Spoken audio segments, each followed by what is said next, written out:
Hey everybody, and welcome back to Miss D's Pantry. I have another fun video for you guys.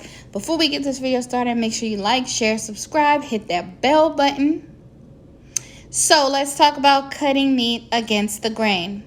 What does that mean? Well, when you cut against the grain, that refers to the direction the muscle fibers are aligned. All right, so if you've ever looked at steak while it wasn't cooked, you can see little marbling or lines going throughout your meat.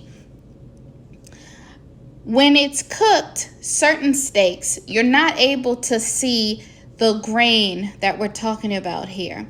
So as you can see me pointing, I'm actually showing you the lines going from left to right. Now I know what you're thinking. This steak looks a little burned. It's actually grilled. It's got a little charcoal flavor on it, but it's a grilled piece of meat.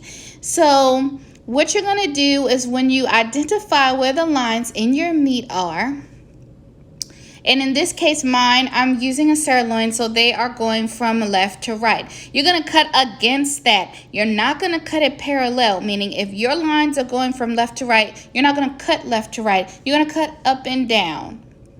I'm hoping this is making sense for you. The reason why we cut against the grain is because it makes the meat easier to chew through. If you cut it the opposite way, it's like you're going to be chewing on meat gum. That's not something we want. Now, there are different types of cuts of steak. Some of them, like a ribeye, has more fat in it. Some of them, like a flank steak, does not. So if you actually cut against the grain, it really makes it harder.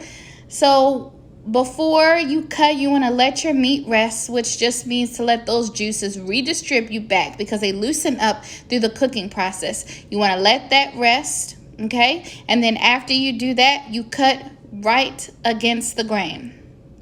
You can cut it on a bias if you want to be fancy, or you can just cut in a straight line. Now, we're not going to get into temperatures in this video today. I just wanted to show you the marbling going through. I hope this video was helpful. Let me know in the comments what you think about this, and don't forget to subscribe again, and I will see you guys in the next video.